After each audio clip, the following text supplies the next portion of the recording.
निरुपमनित्यनिरंशतीत्यखण्डे मयि चिति सर्वविकल्पनादिशून्ये घटयति जगदीश जीवभेदम् त्वघटितघटना पटीयसी माया.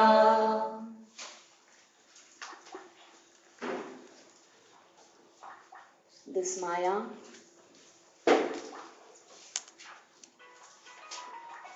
in this illusion is contained the entire Jagat, is what the Advaitic thought is.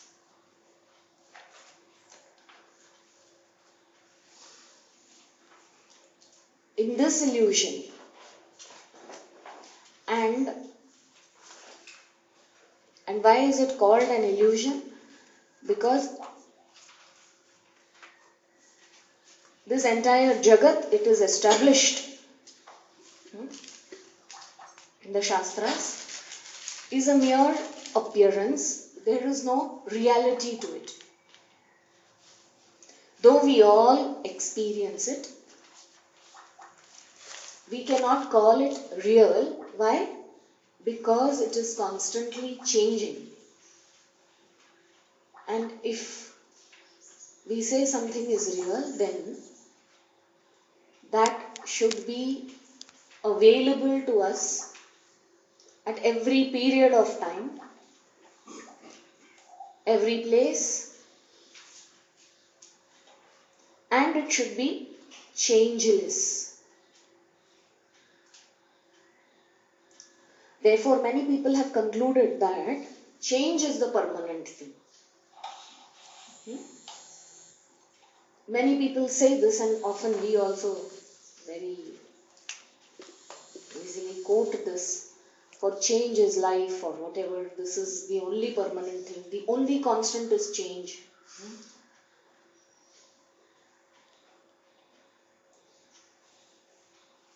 But Advaitic thought, Vedanta, what does it say? That there is this something that is permanent, there is that, which registers the change. Therefore, that is who or what we must seek.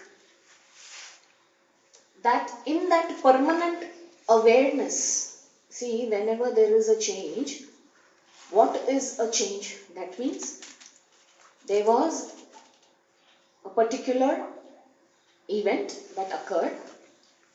Previous to its existence, it was not there. Therefore, it has been noticed that yes, this happened. And the moment you say there is change, that means from that event to another event, something else has happened. This modification, somebody has noticed that it was a bud, it was so small, and 2 days later, now it is a flower. If change was the constant, then who would have noticed that the change has occurred? Obviously, it is not that change is the ultimate. The ultimate is that in which this also is known, that there is a change that has occurred. If I, in reality, was the change, that means there would be no change at all. Because I have already changed along with whatever that has changed around me. In that sense, there is nobody to notice the change. The very fact that we see that the world is constantly changing, then there is somebody other than the world which is seeing the world which is constantly changing. And when we inquire into that, what is it that is seeing this world constantly changing? Is that also changing? Then we recognize that no. In that, there is no change at all. There is no change in that. There is no modification to it. It is not that it was small yesterday and today it has grown. It is simply there.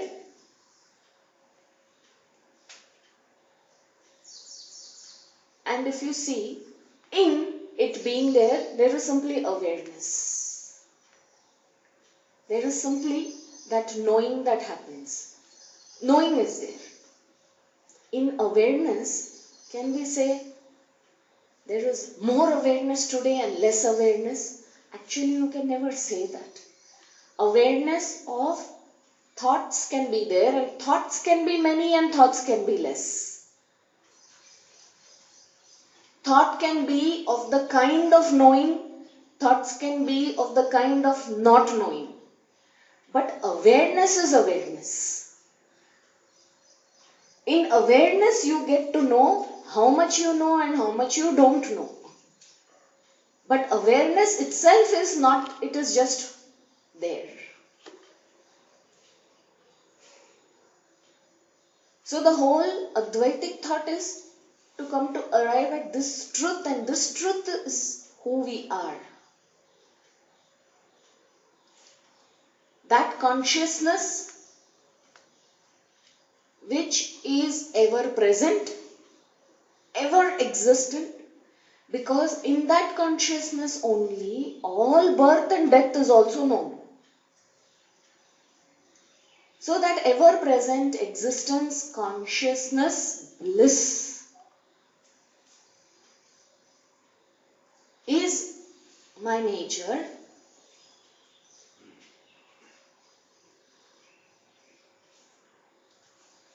But look at this play of illusion, that existence, consciousness, bliss being my nature, I am also fooled into believing that I am this body, I am this mind. That is the power of Maya. That is what Bhagavan here wants to say. That who am I? I am beyond any comparison. Because as awareness, I exist in every being. And I am simply awareness even there. No less, no more in any of the being. In all beings with equal amount I am present. Not that in a human being there is more awareness, in an animal there is less awareness. Awareness is the same. The quality, quantity is the same. One human being might be able to think 1,000 thoughts, another might think 100 thoughts. The quality of thoughts in each human being may differ, but the awareness in each being is the same. Therefore, when we say self-realization, Bhagavan Krishna also says, come to understand that everything is in me and I am in all.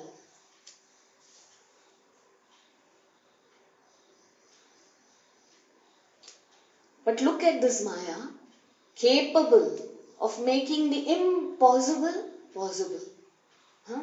Such being my nature, I am now attached to whether I am South Indian, North Indian, Hindi speaking, English speaking, I am literate, illiterate, I am vegetarian, non-vegetarian.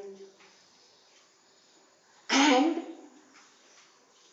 look at how much control this I factor brings about and keeps us in that illusion. Yes, I am Brahmin, I am Shudra. And our entire world revolves around what that identity is. So, as an identity, Brahmin, I am against so and so. The moment I have said I am Brahmin, I include certain ways of behavior, conduct, thinking into my realm, then I am also against certain other things. The moment I have said I am so and so, I am not so and so. This way, constantly limiting myself. Whichever way it could be. If I am Shudra, then I am for all of this and I am against this. This is the power of Maya. What does it first do? Cover the truth. Avarana Shakti it is. So, that I am undivided whole, homogeneous whole, with no differentiation at all.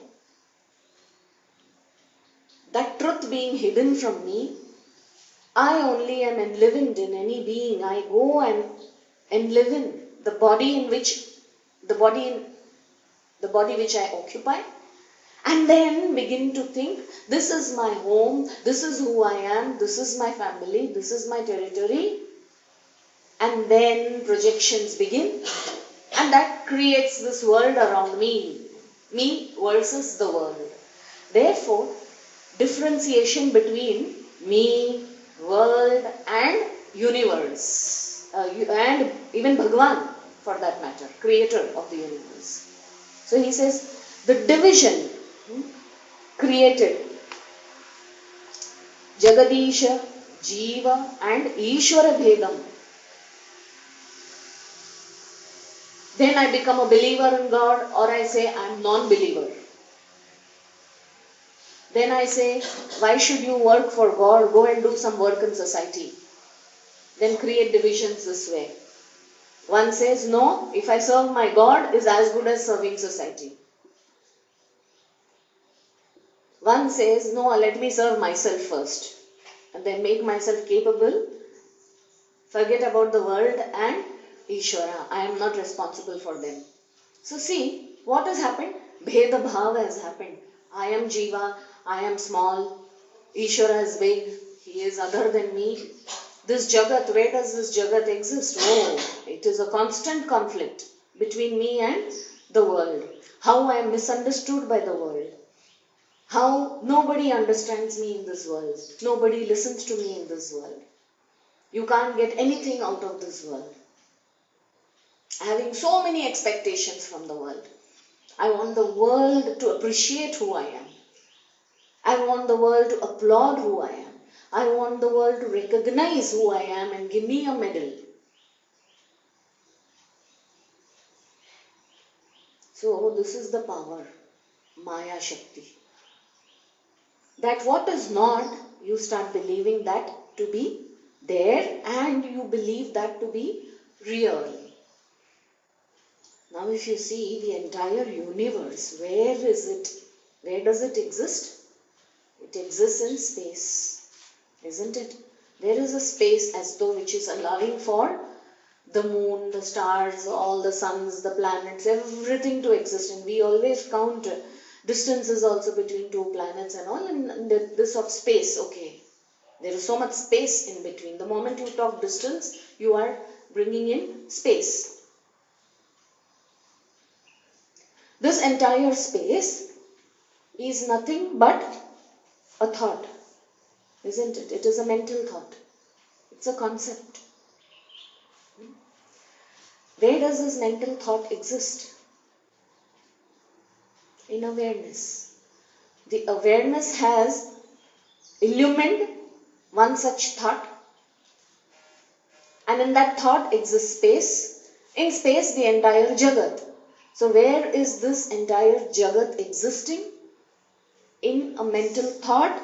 That thought is illumined by consciousness. So it is merely a thought, and a thought comes and a thought goes. This is the reality of Jagat. Just because certain thoughts linger, last, keep coming again and again, there seems to be a continuity. And there seems to be that it is following a pattern. And because we keep seeing this pattern, we think that pattern is the truth. Because the other patterns come and go. So we are easily able to distinguish between waking and dream state. Whereas actually, everything is a dream because everything is in the mental plane alone. That is the power of Maya, that we do not differentiate between the waking and the dream state, we are only noticing up to that much. That very fact that even the waking is unreal is not known to us. Because that Jagat which exists 8, 10, 12, 14 hours, 16 hours for some people who work a lot and are awake, that Jagat exists for that much time, and then there is a period of time when that Jagat completely dissolves, is not available for viewing, for perception, for experience. In that moment itself, it has dissolved completely. It doesn't exist. And yet, we take the waking state to be real. Because all our senses are at play at that time. So here, Bhagavan Shankara says, look at this. We are totally lost in the name and form of thought manifestation.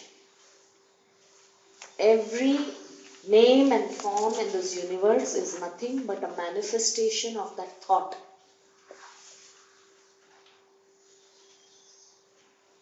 For this entire world is made up of names and forms, and it exists where?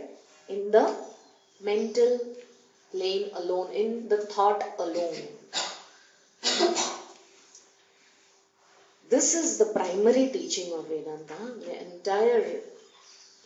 There is no differentiation at all in who I am. And if I am constantly differentiating, I am going away from the truth.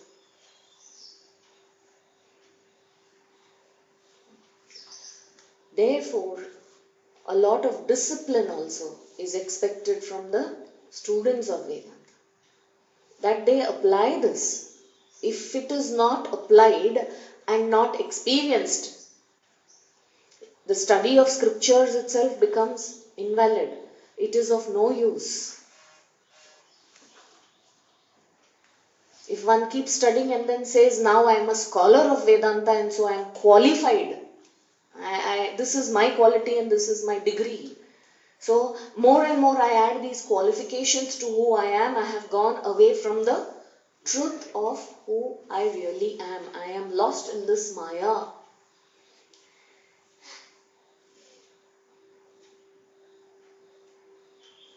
When one is completely aware of this and is acting in that moment, that is a whole different game.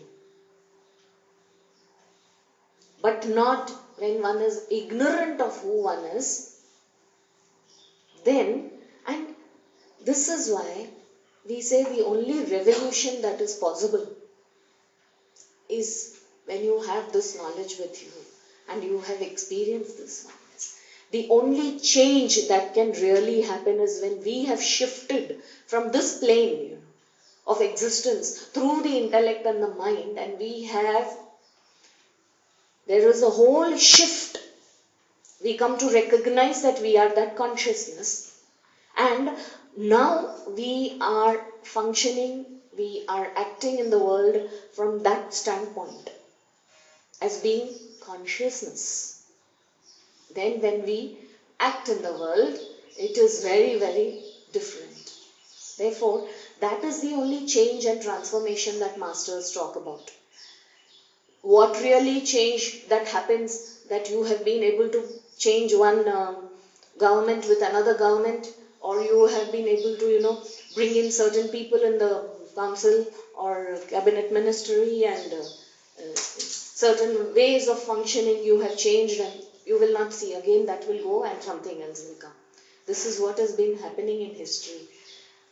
We fought many wars for peace. In the name of peace, we are fighting again and again and again. And there is never a true change that you will see, except for the change within oneself. That is true transformation. And whatever is happening in the world will continue to happen anyway, irrespective of who we are. So, This very basic, if we come to recognize. It is so basic, yet it eludes everyone. In everyone's experience, they grow and they want to do something in the world, they want to change the world, they want to bring about revolution in the world. They have a lot of drive depending on your drive. Because if you are not very well driven, then as an individual itself, you are spent. You are frustrated, you are dejected, nothing can happen into this world. And then if you are little more well driven and influential and you have the necessary qualifications, you can take a few people along with you to change the world. Far more stronger drive and the charisma you have, yes, you can influence thousands of people to doing something. But even that will frizzle out after a point. And we have seen this continuously happening in the world. Why? Why has there, if there was a Buddha and it had to change the world, everyone should have been enlightened, with Buddha being enlightened. But it never happens that way. For each one of us has to find that end. It is just because somebody has found it doesn't mean I also get enlightened. So this is what one must work, and he keeps explaining not only how this differentiation between who I am, who is God, and what this world is about. And though you see every religion, every God, universally it is as though it's a prescription. One must not hate the other. One must be kind to every being. All this is spoken of. Yet the maximum battles are also fought in the name of God. Nobody knowing who God is, what God is. Everyone believing this is the idea of God. So if my idea of God is not compatible with yours, then there is a fight. Because my God has said that I should believe Him only. And even though my God says I must love all, because you do not believe in my God, I shall kill you. Because you are evil. Wherever there is God and good, then opposite has to exist. No? In Advaitic thought, there is this, we go from there. We do not even look at those people who are talking in duality. He says you have to resolve this duality because you are that one without a second. And if you are that one without a second, all individuality, universality, godliness must merge in you. Vyashti at an individual level, Jiva, I am so and so small, plus God who is all knowing, all pervading, all powerful, have to merge in consciousness. Where this resolution happens is when you have found that one. You must recognize that in you all duality arises. So this sense of world, this is the sense, Triputi that we say, that there is a world, there is creator and there is me. For us, the entire experience of our life is based on these three. Now, whoever that God is another thing. And whatever kind of experiences we have is our world. But we are constantly moving in this plane. Of being the knower, knowing something, and there is an object of knowledge that we are seeking. We are the doer, constantly in the process of doing something so that an object gets done or obtained at the end of it. Constantly in this plane. This all exists in thought alone. The moment we have left the mental plane and come to rest in consciousness,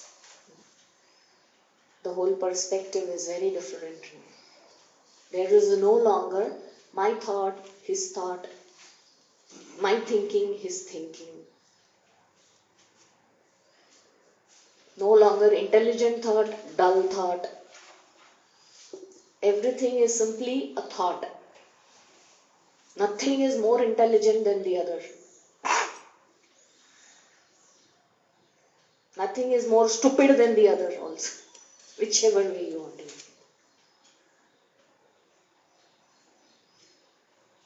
Now can we imagine that I am in awareness, and in awareness there is one thought risen, which is what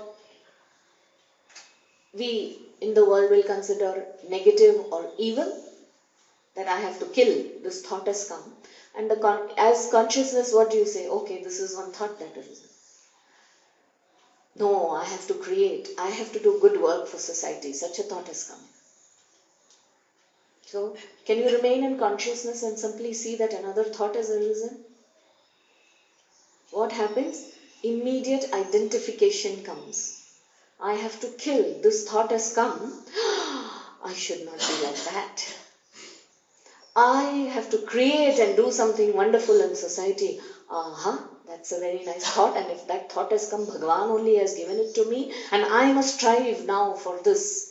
This way, the attachment that comes is all Maya's doing.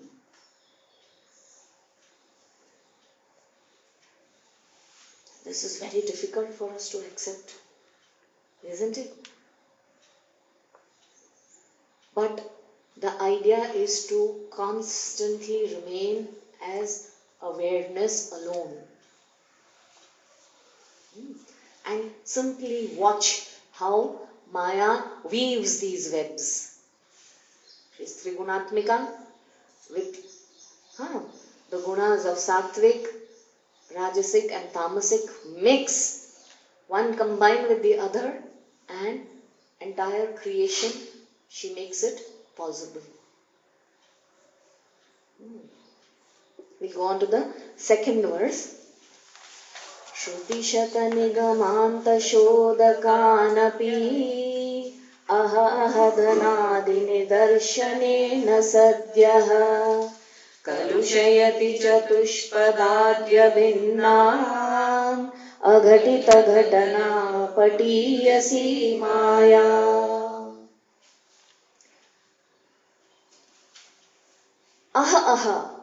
This is like that. Is exclamation. What is that? Aghatita Ghatana Patiyasi Maya.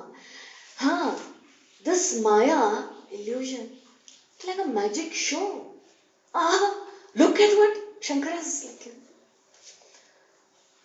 This illusion, even to those, he says, who thousands, hundreds of Shrutis, they have all branches of Vedas and Upanishads. See, he was constantly a teacher as Shastra, so he keeps saying this about Shastra.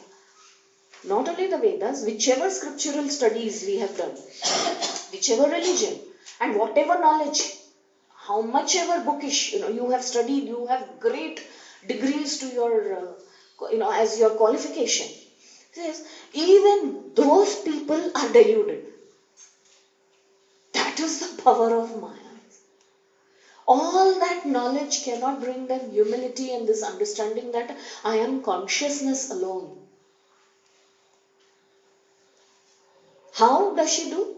She simply displays wealth, influence, and all these things attractive in front of those people, and even they are deluded.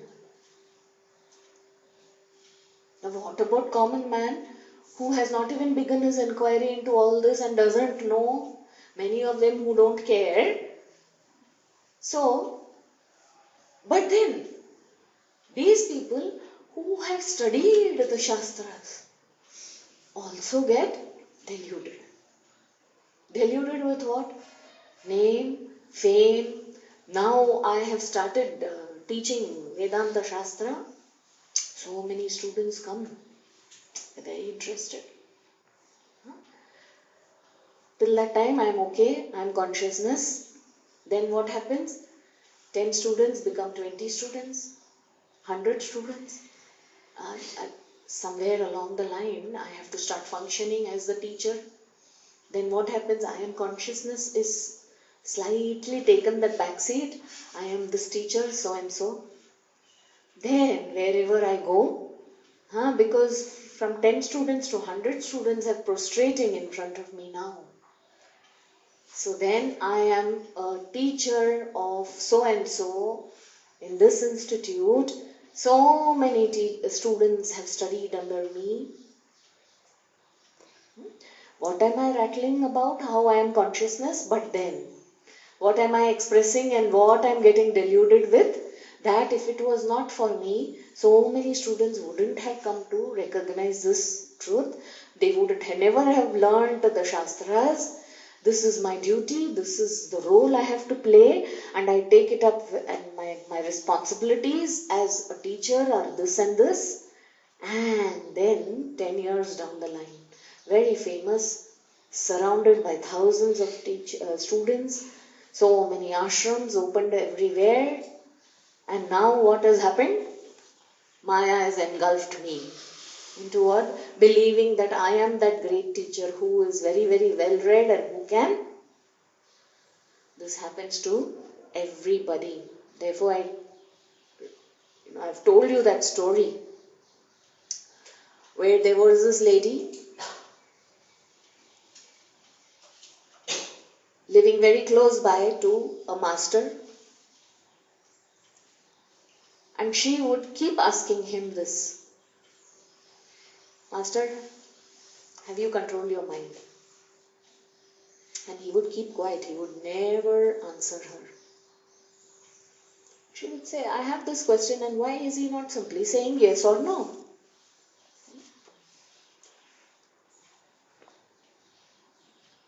And you may wonder, you may say, as if anybody will go and ask. But let me tell you, there are enough people who come and ask you these questions also. So then, he would never answer. She waited. Initially, she would go and bug him every time, nag him. Master, but you have not answered my question. Silence. Then, 2 months, 3 months away, she stopped asking. Once in a while she would ask, and then she gave up because she said, maybe he can't admit it. So I should also not keep on asking because I am embarrassing him. I will keep quiet. And then, finally one day, this master is old, he is dying. He knows this is the time he is going to leave the body. He sends for this woman. He says, please call that woman. She has always wanted to know something from me, and now I will tell her. See, he remembers, he is aware, he is a master, compassionate, unconditional love, so he knows exactly what is happening. He has not forgotten anything. And this woman comes and she says, what is it? Then she sees him this way, she's very upset, and she likes him so much, respects him. So she's wondering why she's been called specifically, and she waits, she says. And just about the time when the master is to leave the body, he tells her, you have always wanted to know whether I have controlled the mind, whether I have mastered the mind. Now let me tell you, yes. And he leaves the body.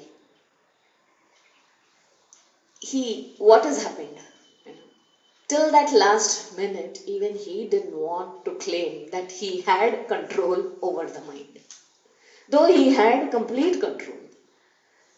He was a wise one who knew that following that very thought that I have mastered my mind can lead me to Maya again. That illusion that now I have controlled my mind will envelop me and wrap me in that ignorance. Now I become the one who has control. And if he has swear it to one person, then that is enough. Maya will take charge. Through that one woman, news will spread. This master has controlled his mind. I have heard. And 10 other people. He is a master who has controlled. So even if you have casually said something like this, 1,000 people will come and garland you and make you believe, and you will fall into that trap. And now you have to behave because 100 people have come to you saying you are the one who is, now you follow that. This is how Maya catches us all every time. When we are in class, we are very, I completely understand, I should not get involved. Walk out, Maya is just waiting. Come, welcome. You know, are evolved. You will not get caught. She begins that way. And that is where the trap is. I am slightly more evolved than the others, and I will not engage. Then I and they separate very good. So now I have an identity that I have to start behaving this way. We do it. See, this is the paradox. I understand this entire paradox. Why you have to do it? Because we are seeking to come there, to come to recognize, and we are to move away, constantly be aware. You are not even this. Got it? You have to be spiritual. So when you are walking on the spiritual path, you are going to be non-materialistic. That is recommended by every school of thought. Do not indulge in senses. You cannot be both places at the same time. So you have to move away from the senses. That is not who you are. Give up all these ideas of me and mine. So you are. So when you are practicing this, you have to keep in mind, yes, I am practicing this. But also keep in mind, you are not this. Very sattvic, spiritual person, and so different from the other. The moment you have started now identifying strongly with this, from there you have gone to some other place. It is this balance. So constantly you are striving not to get out of this, but also get out of that. That should be the idea. While you identify with one, we always say you hold on to the higher and drop the lower. Only then it will be possible. And there is no other way. So you have to cross this. From tamasic going to rajasic, from rajasic going to sattvic, from sattvic only leaving everything and going to higher. Don't think you can jump. Well, because everything is Brahman, everything is true, everything is, in our culture, everything is divinized. So by living in the world, I can find him. Everybody is God for me. There are people who tell that. मैं तो सब में भगवान को ही देखता हूँ.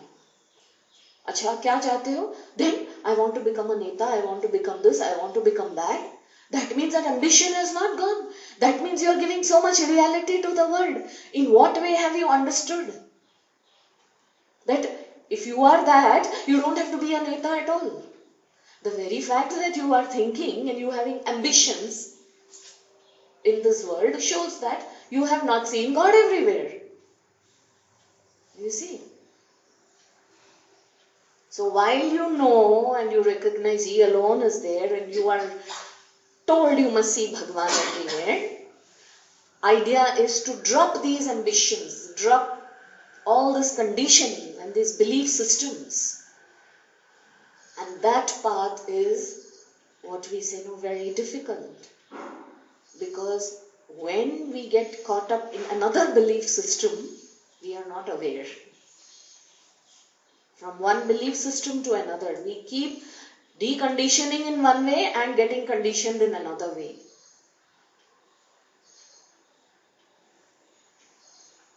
So my school of thought is this. And if you do not believe, we are different. My guru is this. We believe in karma yoga. No, we believe in bhakti. What do you people keep on doing? You all don't even respect God. Bhakti, what is bhakti? Jnana is everything. And all evolved people talking like this. So conditioned now, not trying to decondition themselves, because ultimately if you are seeking moksha, that is why Vedanta study is not about following a particular path. It is about breaking away from all paths. and truly liberating yourself from any conditioning and any belief.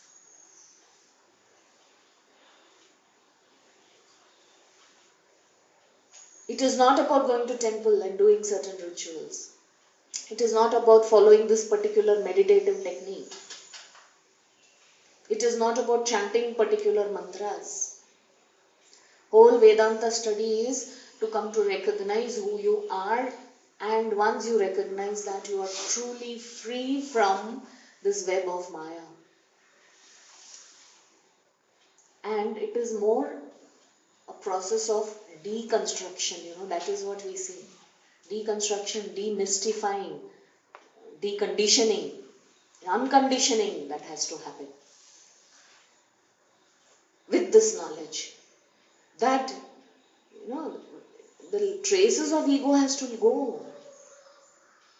I am so and so, I am so and so, I am man, I am woman. Those are very, very basic conditionings. It takes a long while for that to go. Women have to be this way, men have to be this way. Deep within, we are so rooted in that. That is one of the last to go. Many of the externals have to go. Then our own ideas of good and bad, dharma. All of that is very deep rooted. To live not like a man or woman. Do you understand what that would mean?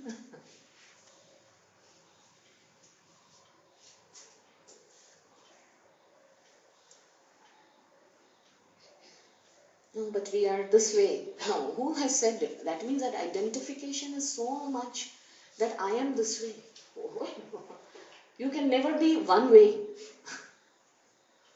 The very fact that you say I am this way,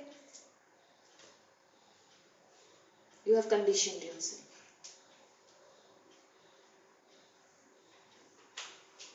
So the significance of it, one must be able to, so he says even scholars, it taints. And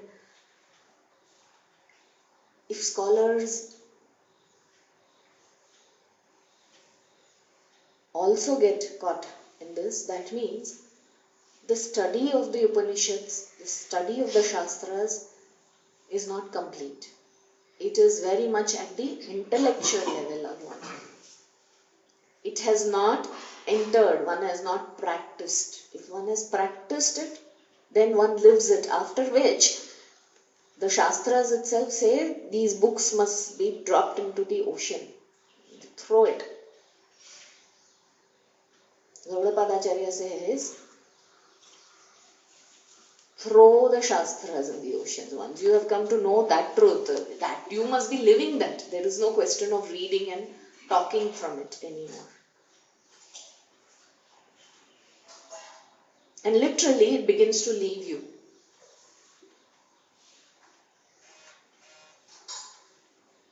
But till that time, hold it as a tool and put it into practice. So, as much you disassociate with your ideas, that you are this body, you are this mind. Wherever you are and whatever work you are doing. You don't have to be a brahmachari or a sannyasi to do this. The more you disassociate yourself, you are already becoming a sannyasi, whatever work you are doing. The work is simply an external expression. You can be building bridges in a truly sannyasi mode.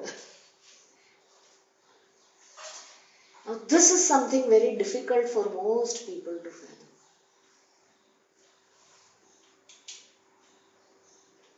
Because that sannyasa is very well, the meaning itself is to give up, and something given up very well is sannyasa.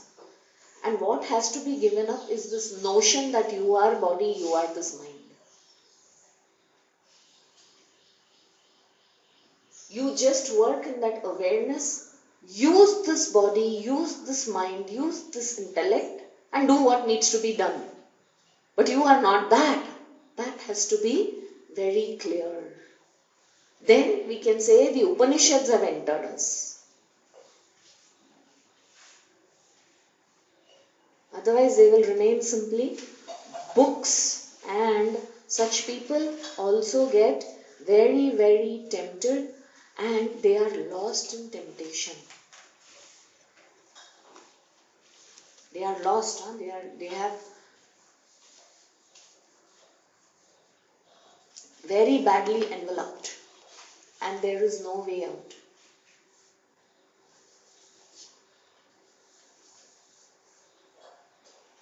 And this can happen to anybody. That is the power of Maya.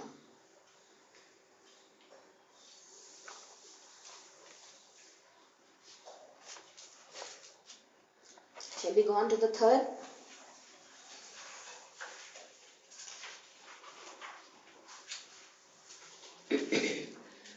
Sukhachida vibodhamadvitiyam viyadanaladi vinirmite niyojya Brahmayati bhavasagare nitantam tvaghatita ghatana patiyasi maya.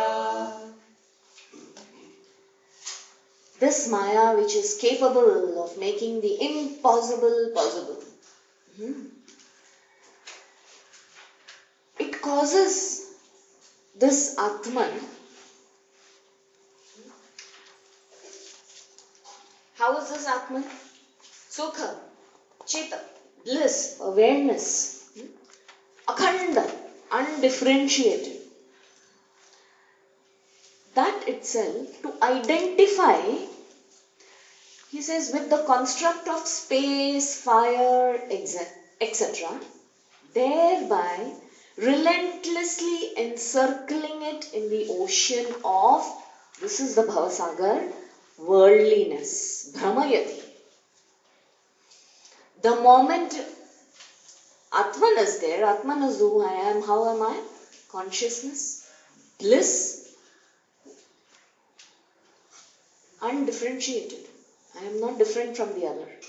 I am the same. Ati Samanya. See, none of us wants to become Ati Samanya. We are always looking at something to qualify us, extraordinary. We Vishesha.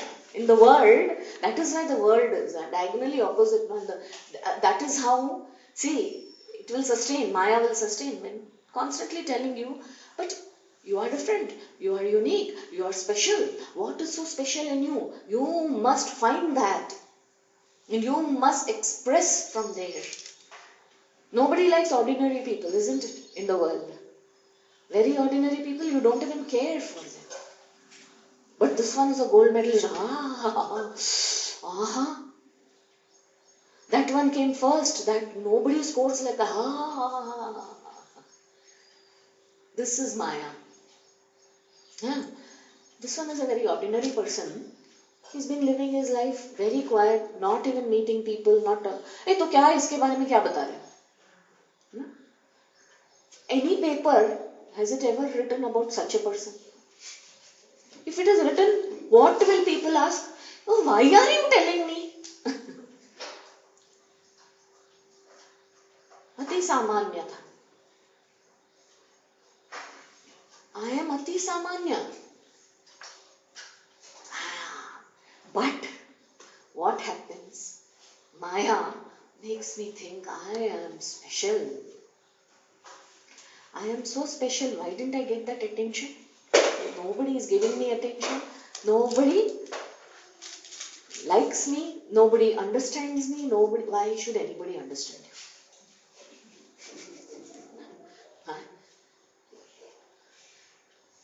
And when we say that nobody understands me, the other is also pacifying you. She's never understood. Because even I feel I should be understood. So I can understand that sympathy there. I sympathize because I can understand the sentiment and emotion. But I am asking, why should you be understood?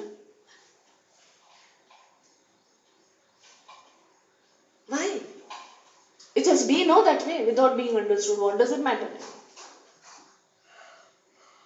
Expectations from the world. I am so and so, nobody knows me. We don't like that. I exist, I want to. That I rises every time. That ego thought. I am here and I better be noticed. Nobody cares for me.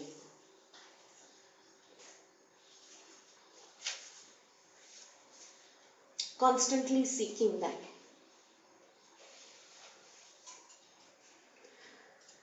So this is absolutely, I am that undivided whole, undifferentiating knowledge. I am simply awareness. And in awareness, how do I get caught up into this? That I want attention, that I want understanding. What is happening? I am totally now bound in my own expression. Isn't it? I have taken this body and living in this body. Now, this is just an expression of myself. I am so caught up in that expression. How I am expressing and I am not appreciated. How I am expressing and I am appreciated. Isn't it? The expression has become greater than who I am. And in this expression I am lost. And I am also judging others' expression only. Though I keep saying Namaste, Jai Shri Ram, Jai Gurudev, all this two Gurus give us so that I remember that when I am meeting the other, I am to think of that Guru in him and Guru in me is one, that Atman in you is one. I will say Namaste, Namaste, and I will continue to express how I am greater than you. When it is clearly established you are greater than me, oh, how I am an humble servant under you. I have to learn so much from you.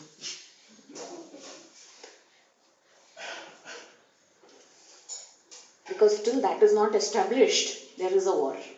Who is greater than whom? There is control. Isn't it? In our relationships, this is what is constantly happening. Constantly judging and expressing this way. So my expression is very important to me and I am constantly taking care of my expression. How I look, how I present myself, and that is the world. The world expects this from you. Nobody in the world ever tells don't bother about these things. It is only the spiritual teacher who will say, what is this? Constantly bothered only about expressing yourself and others' expressions. Do not engage in that. That is merely an expression and that can always be changed because who you are is not this expression. So go to seek who you are. Do not get lost in space, time and all the other elements. Here, what has he said? Fire, etc. Meaning the world.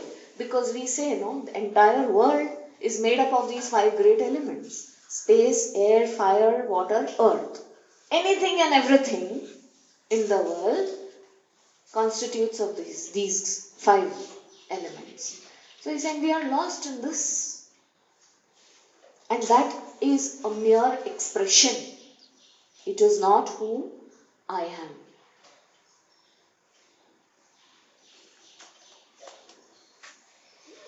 Very, very significant. Because if we are accepting this, we have to accept the fact that we are all simply in that illusion, playing that illusion, carrying forth that illusion. And that is a dangerous thing for you to do. You have to accept that. If you accept Advaitic knowledge, the truth that I am the Atman, then you have to accept that the world is a mere appearance in consciousness. There is no truth to it. And if you have accepted this, then follows. There is no more grieving about anything, no more rejoicing about it. So how far are we from here? This will be our measure, to judge how evolved are we. How much within ourselves are we settled, unaffected by anything that is around us. Very often we are able to say that we don't get grieved very, we are able to face challenges, we are not upset. But how often are we saying this, that when there is a lot of celebration and happiness around, I don't get carried away? I'm rejoicing in that. If truly the Atman is there, then there is no rejoicing also that way in the world. So if there are these nice things which have left me, now I have become depressed. If that is happening, then the knowledge of Atman is still eluding.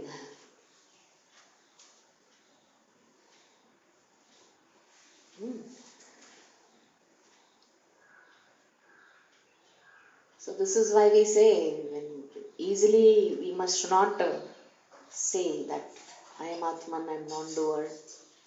And that is why you will have 10 people around you who will point that out. You have started going to Vedanta class and you are doing like this, you are saying like this, because something else is expected from students who are studying Vedanta. They are not considered normal anymore. You are studying and you are behaving like this, isn't it? Which very readily shows us that no, this kind of a behavior is not expected. So when somebody tells you this, you must thank them for reminding you of this truth. You must not run away from them. They have pointed out a truth to you.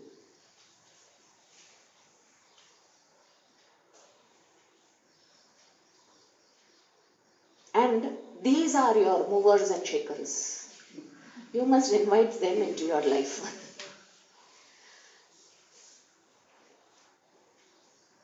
Don't surround yourself with people who say, so nice, you have evolved. Huh? So much, there is such a wonderful change. Then you, very nice. And what happens after some time? I have attained. That is it. You stop somewhere and that is another. It is a matter of time when that all come. Acharya, I am missing classes. Then come back. Because if you are missing classes, you need more of this. Like one student asked Anubhavananji, when I attend your camps, because he does only camps. He doesn't do these regular classes and all. He had done it and he has stopped. Camps are held once in, depending on the locality, so once in 3 months, sometimes 6 months. And people go 1 week, live with him, study some text. When I go from the camp, why I am elevated, I feel I am almost there. I have attained. It is like that, you take me up there. And then after a month, slowly it begins to dawn. No, I have to really work on myself. But I'm still aware and I'm happy. Then the 3rd month, somewhere things I'm a little lost and I'm missing the camp, and then I start writing to you, when is our next camp? But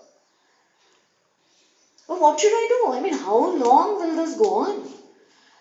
Then I listen to your CDs and I'm waiting, when is the next camp?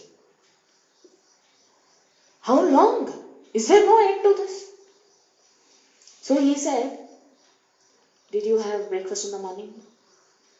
Yes. Are you going to have lunch in the afternoon? Yes. Dinner? Yes. Why? If you have had breakfast in the morning, why should you have lunch? I don't know. Swamiji, I'll be hungry, no? In the night, why then? I'll be hungry.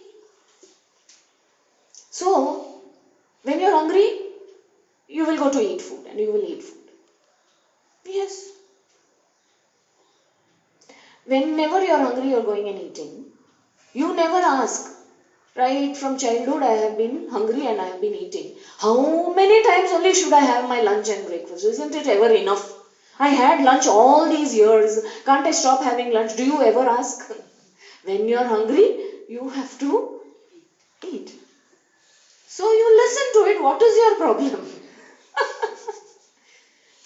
If you are forgetting this, go back until a time, at least here, as long as the body is there, you will feel this way. This knowledge is such that this ignorance will come to an end. There is a time when you will not need to come.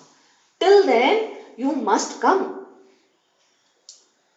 So till that time, your studies, your sadhana, do not stop. I am that consciousness, I don't need to do anything. Even masters say there is nothing for him to do who has found, who has known that he is Brahman. So I am Brahman, why should I do anything? The first thing that I do is stop sadhana. Everything else I continue to do. That should not be. Continue, strive to come to recognize this. And in the recognition, everything drops on its own. You do not have to drop it.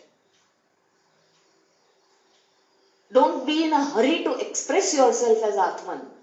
First come to recognize that and establish yourself there. Because otherwise, again, it is a dangerous. It is conditioning in another way. This is how Maya engulfs us all. So, the more and more and more you are able to disassociate yourself from all of this, it is very releasing, and that is freedom. To be free. To be free to be this way or that way. And not be caught up in that.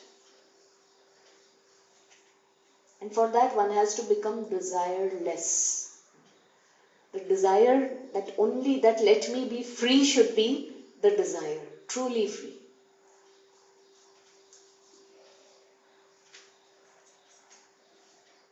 So any questions, anything you all want to share? Do you all agree? Do you all want? Because I told you, I want to also hear from you. We agree. You agree.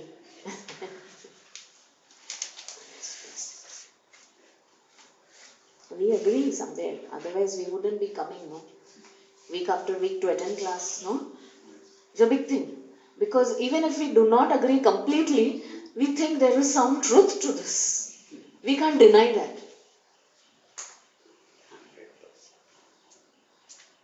That is why the Shastras are not telling us something that it is out of this blue, something else. It is just a reminder. And the more we come to recognize this,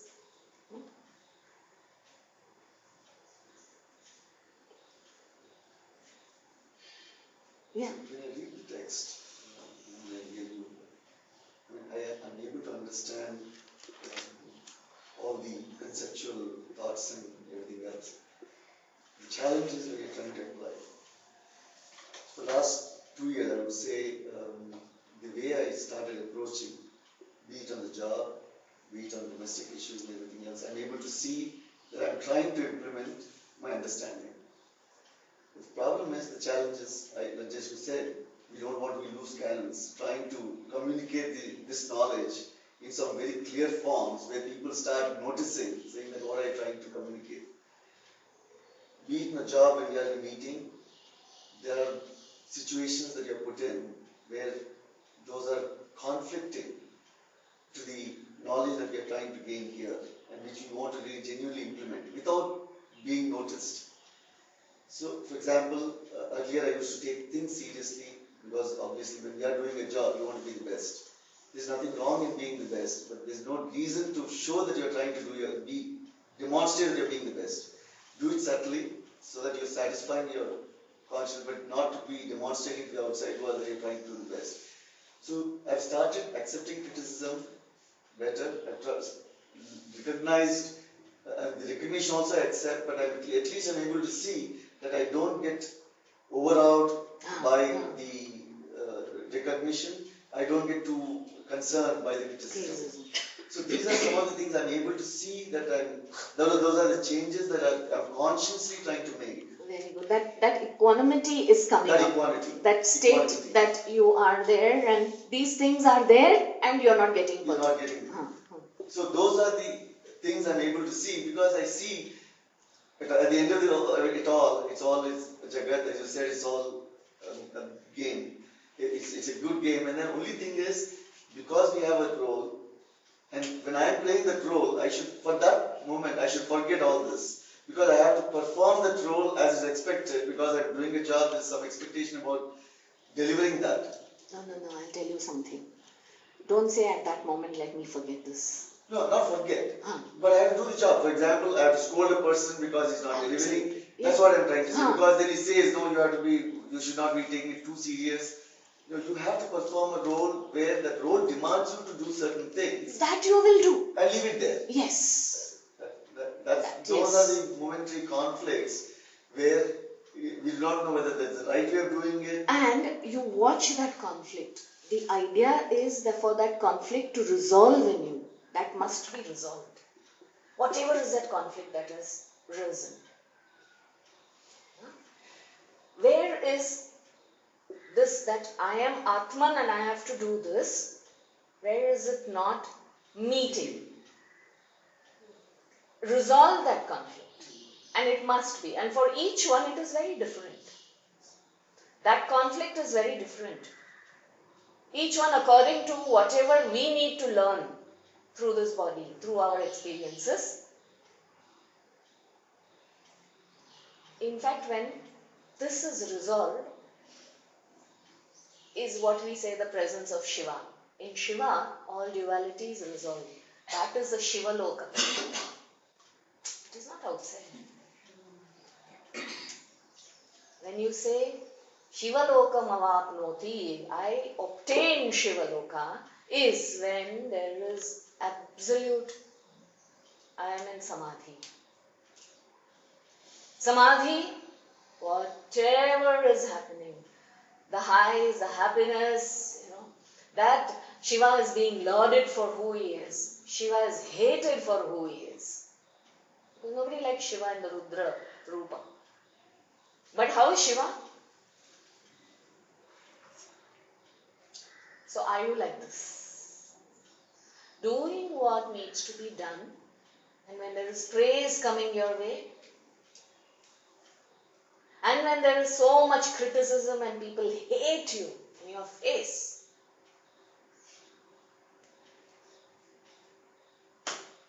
Shiva Loka. It is within.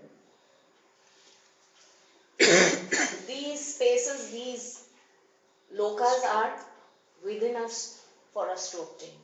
It is not outside. It is not in Kailasha. It is not in Kaaba. Not in Jerusalem.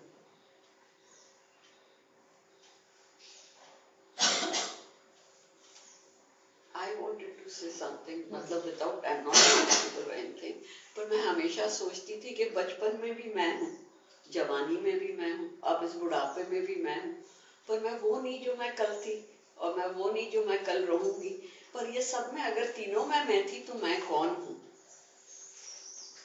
तो कोई तो observe कर रहा था. For a second you close your eyes, you see your school uniform, you see your mother plaiting your hair and you're going, but you remember all this, but you're not the same person. So then वो तो कोई observe कर रहा था, without knowing. I always used to think, तो फिर मैं कौन हूँ? अगर मैं वो भी नहीं, मैं ये भी नहीं, मैं वो भी नहीं, तो मैं कौन हूँ? That I always used to think, मैं कौन हूँ? That's what I thought. That is the whole inquiry. We do not even begin to ask that one. We do not even think of this. That I am that one who has registered this, who has seen this, who has seen that, and who will see something else. Still not that. I am not that. If that you have come to recognize, it's a big leap. That is the journey within.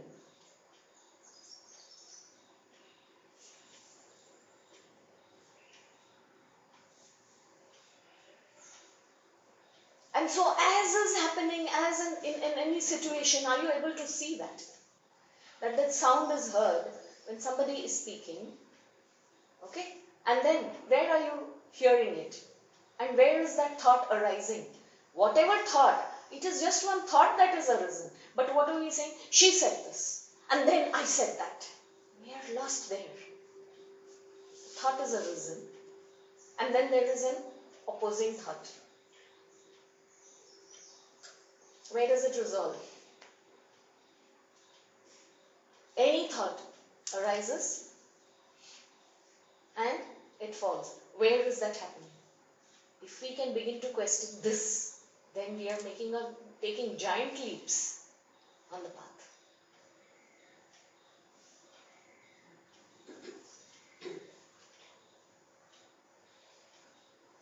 Yeah. It's like almost in continuation to what he was saying. See, it's for me this conflict that you're talking about. So when we try to resolve the conflict after trying to implement what we learn here and functioning in the real world, there are times you need to be firm. You may need to take a step which makes you feel disturbed. Oh, how can I do this? Because now you're seeing the oneness and all that. So a lot of these conflicts keep coming up. For example, I have somebody working for me, sent by my company, who I don't think is up to the job. Simple. Ideally, I should be putting my foot down and saying no. But for me, this conflict started even months back, ever since I did Isha Upanishads. Isha Vasya. I'm not able to get that. It's a huge conflict. I can't be as firm as I would like to be. I really don't know how to resolve certain conflicts. Or is it that what I'm doing is the right thing to be doing? See, maybe it is that. Again, what we are doing, we are trying to reaffirm what is right, what is wrong. That to be firm is bad somewhere. That is my conditioning. That is why I do not want to be firm. Isn't it? Again, look at the conditioning. What is opening up? Watch that. Yeah. So You don't be bothered looking about expressions. This as something that I am supposed to go through for my learning somewhere. Everything is that. It is not only this. So somewhere this no. person is right for me. So what are you going in to my do? life? So that's how I started looking at it. It's affecting I my will fire life. some person like you.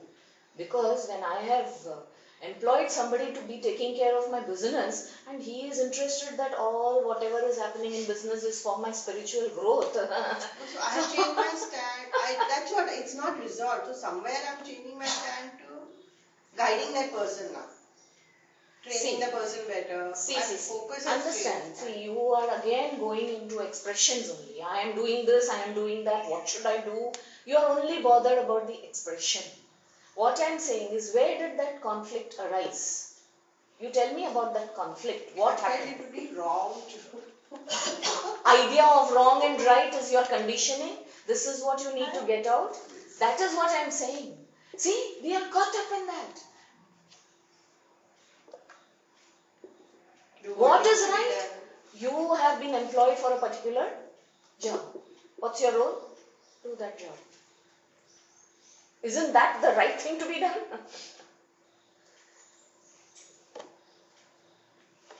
What I am saying, understand. That is why we used to, even now, the idea emphasis on the duty part. Whatever is your duty. As a chore, you have to do this, you have to do that. As a police, you have to do this, you have to do that. That compassion factor has become so much that it's preventing me. That compassion factor should not come in the way of your duty. You can take that man aside or that woman aside and tell her what, out of compassion, that I might have to do this because you have to learn to be this way, then only you are fit to do this. So I will help you, I will support you for this. But you cannot be here at the same time. That viveka you should have. Isn't it? Compassionate masters, that story was there when one master was taken as a, somebody brought a pig, a cow, a dog to the master, and these are gifts for you. And the master is compassionate, he has unconditional love. And what were the 4 animals? I think 4 animals, there was a tiger or something also, to the ashram. Given. Now what did the master do? Because he was waiting to see his unconditional love and compassion for all animals. What did the master say? Take the tiger away to the forest. Keep the cow in the gaushala. The pig will stay in the pigsty, the dog will be here. He put everybody in its place. Because of his unconditional love, he did not say, let me protect the tiger and it will stay at my home inside. He did not bring all the dog and the animals inside his home alone. Each has its place and everything as is good health. Swastha is that. Swastaha. Each one in its own place, doing its own duty, its own function. That is where harmony is. When we go to a symphony, we go to their orchestra, listening to their orchestra. If even one violin somewhere is out of sur, it spoils the whole harmony, isn't it? There is no harmony now in that music. Why is the music, how is it played? That all of us do what we need to do. And only that much. When the violin has to stop and the veena has to start, it has to happen. The violinist cannot say, I want to keep on playing the whole thing. Isn't it? Yeah, for me it is everything. It is the compassion factor versus everything. No, but compassion, you be compassionate, it is not coming in the way of you being dutiful at all. That needs to be resolved. You be compassionate with that person and tell that person, in your compassion you should be able to speak the truth to that person that you are probably not yet qualified for this position. You are doing good for him, good for yourself, good for the company. But when you are trying to somehow accommodate him, you are not going to be happy. Yeah, so it's ongoing. Yeah. Like 6 months. So see. Yeah, we say Isha Vasya. Because I was singing that first verse, Isha Vasya. Because you had taken us to that level. Isha Vasya, definitely. So you are not hating that person. Yeah. That is all. Yeah. But that person has to be put in his or her right place. Only then you are doing good for her also. Do not elevate that person to a state where he or she is not qualified to be. You are also putting that person into trouble tomorrow. Because he or she begins to think that I am already very good for this job. That is also not correct. That is engaging in falsity, isn't it? When somebody is not good, you should be able to tell that person, no, you are not good at this. And that person, if seeker of truth, should be able to accept that. That is why satsanga, the first few rules, that we are seekers. We used to form groups as seekers when we were in the ashram. And we would say, one, we promise each other that we will be honest with each other first. If I don't like something in it, I will tell you. I am not going to hide it saying, you are so good. And we do that constantly with each other. Why? We are seeking that from the others. We are seeking that others tell me that I am nice when I am not nice. We don't want to hear the truth. So when I am getting that emotional support, if somebody says, you are very good, you should go for it, I also do that in turn.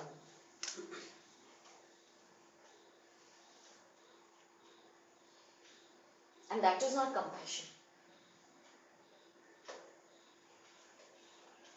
Yeah, so I've been having all these thoughts that somewhere Yes, that it is nice that these concepts have come. Because if I think when people are very satisfied and very happy with all these teachings, I'm actually worried whether they are getting it right. And just to share one more thing, this is what happens to me, because when you were doing this second verse, I have this group of friends, we like to share whatever we read and all that. Generally, we talk once in a while. So once in a way, when you're sharing, something personal also comes up, like, these issues this issue, like these things, certain things, not everything, these things, these particular things don't hassle me anymore. I think I have, in other words, where the said on said, gained control over this. These things don't affect me, those still do. But I have found in my experience, I don't know how this works. Every time I have verbally shared with a friend that I have got over this, the very day or the very next day, that event happens and I have lost control. No, it's happened too many times. So you are seeing how Maya Something works. is, Maya will not allow, let it's like go of every that control. time. Now You I know. understand why that master till the last minute of his deathbed said, now I have mastered my mind, and he gave up. No, but it's uncanny. The same day or the next day. And every time. It's not just once or twice. Something's guiding me that, okay, We're not still ready. yeah, every time it happens. So now I don't really.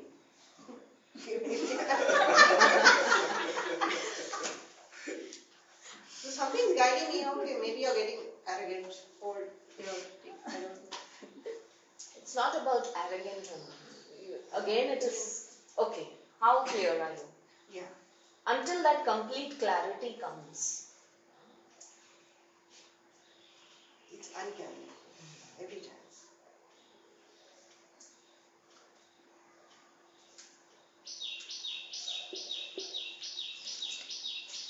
We'll see what stops.